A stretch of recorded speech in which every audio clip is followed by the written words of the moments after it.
Say it with me. And if you don't know it, that's okay because it's my first time doing it. But by next week, learn this the way that he's learning his wide receivers' names this week.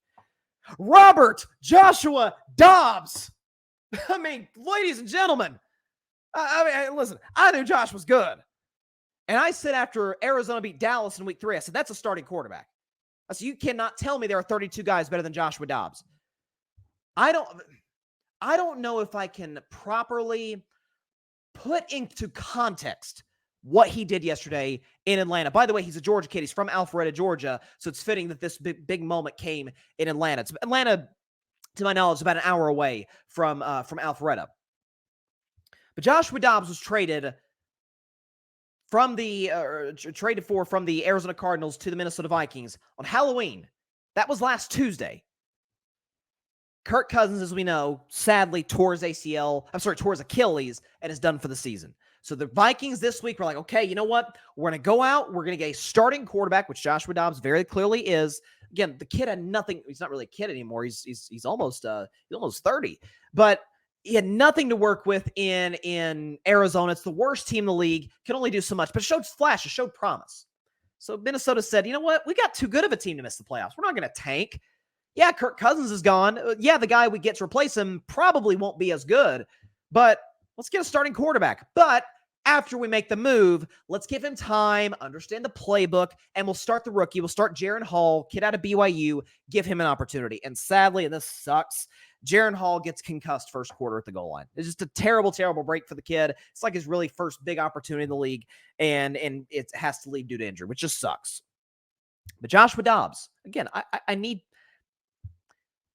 Joshua Dobbs does not know all of his teammates' names. This has been confirmed by reports, by the way. Joshua Dobbs had never taken a snap behind the Vikings center. Joshua Dobbs had not thrown a pass to any of Minnesota's receivers or tight ends. Jordan Addison, TJ Hawkinson, take your pick. Threw for 158 yards, ran for 66, 2 touchdowns through the air, a touchdown on the ground, a QBR 0-100 of 86, and a passer rating of 101. And at the end of the day, when it was all said and done, led a game-winning drive for a team that signed him 5 days ago. 5 days before game day, he's winning games for the Minnesota Vikings.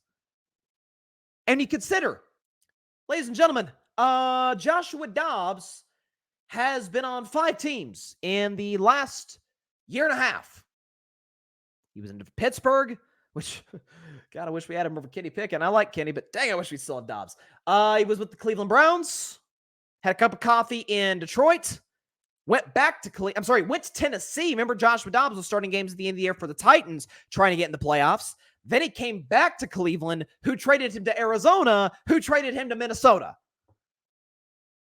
I said when the Vikings made this move last week, I said now that they made this move for Dobbs, they're a playoff team. Because they were 4-4, but they lost their starting quarterback for the year. They're a playoff team.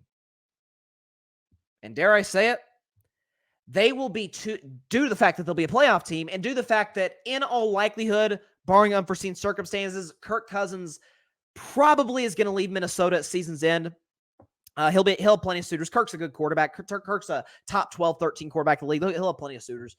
But let's say Dobbs gets Minnesota in. And for the record, Minnesota's got a pretty good football team. I mean, you look at their defenses, to me, it's been really impressive. So they gave up 28 yesterday. Not great to Taylor Heineke. But in fairness, Atlanta has plenty of weapons on that side of the ball, and Taylor Heineke's a better option than Desmond Ridder. That said, after Minnesota gave up 27 to the Kansas City Chiefs, and this was back in week 5, they were 1-4 in their 4-game winning streak since. They've given up 13 to the Bears. It's like, okay, it's the Bears. 17 to the 49ers, 10 to the Packers, now 28 yesterday to Atlanta. But again, Atlanta does have playmakers. And by the way, 2 of those points came on a Josh Dobbs safety, and they got a field goal after that on a Josh Dobbs fumble. Josh got off to a rough start. I watched this game start to finish. He got sacked for a safety early on, then had a fumble after that, and still rebounded and accounted for 3 touchdowns. This is the equivalent. I'm a college student. maybe some of the listeners are a college student or went to college, or it's just we all have experience with tests, high school, middle school, elementary school. We've all taken tests. This would be like, I heard Kevin O'Connell say this yesterday. It's such a good analogy. This would be like if you were studying for a Spanish test and got there and it's like, yeah, psych, it's a French test, and acing it. That's what Josh Dobbs just did yesterday. I highly doubt Josh knew he was going to play on Sunday. Jaren Hall probably, and again, Jaren Hall had a decent, tiny little stint there for the Vikings. Playing okay. Nice rookie quarterback before he got hurt. I'd say Jaren Hall probably, because he knew he was going to be the starter the second Kirk Cousins went down. Jaren Hall probably had a pretty good week of practice. They bring Dobbs in. Again, there's a reason he didn't throw to these receivers. They didn't think he was going to play. They dressed him in an emergency situation, which it clearly was, and he rose to the occasion. By the way, against an Atlanta Falcons defense that ranks 6th in the NFL. I mean, it is one of the most impressive quarterback performances I've ever seen in my life. As great as Dak was yesterday against bad circumstances, as great as CJ Stroud was yesterday, probably the greatest game we've ever seen a rookie quarterback play. This is on a different level. Josh Dobbs is clearly a starting quarterback, and again, if Minnesota gets in, which I think they will, they're in the playoffs today. If the playoff season ended today, Minnesota's in. With Justin Jefferson, with Jordan Addison, with TJ Hawkinson, with a solid offensive line and an improving defense, let's say Minnesota shocks. We think about the contenders in the NFC. San Francisco, Philly, Dallas, Detroit. Let's say Minnesota shocks somebody. Let's say they go on the road and stun the 49ers. Or they stun the division rival Lions. There's divisional familiarity there. All of a sudden, you got to start having some conversations in Minnesota like, timeout. This guy, multiple times, has been signed or traded for within a month, or in this case, within a week of him playing. And has played well. But then again, is it all that surprising given the fact that he's a aerospace engineer major?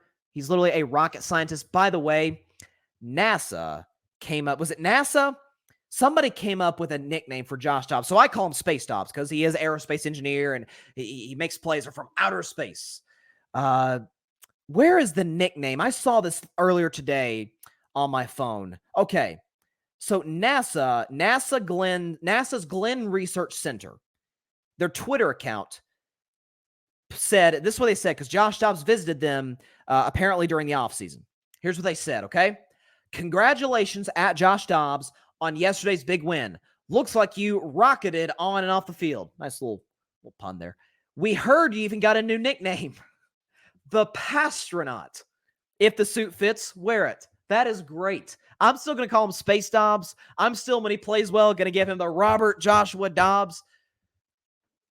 Man, listen, good for him. He's a great kid. Obviously, he might be the smartest quarterback in the league. I'm not talking about like at the line of scrimmage, all that, which he's obviously good with that. He played after getting signed by the team 5 days ago. He might be away from football the smartest quarterback, one of the smartest quarterbacks ever. Hats off. Hats off. Literally. Hats off. Literally. My hat is off of my head for the podcast audience. Joshua Dobbs. Unbelievable. Thanks so much for watching the show on YouTube, and be sure to go click that big red subscribe button and check out the other clips and full shows from Carving It Up Live, as well as our other incredible content creators here on the Grid Network.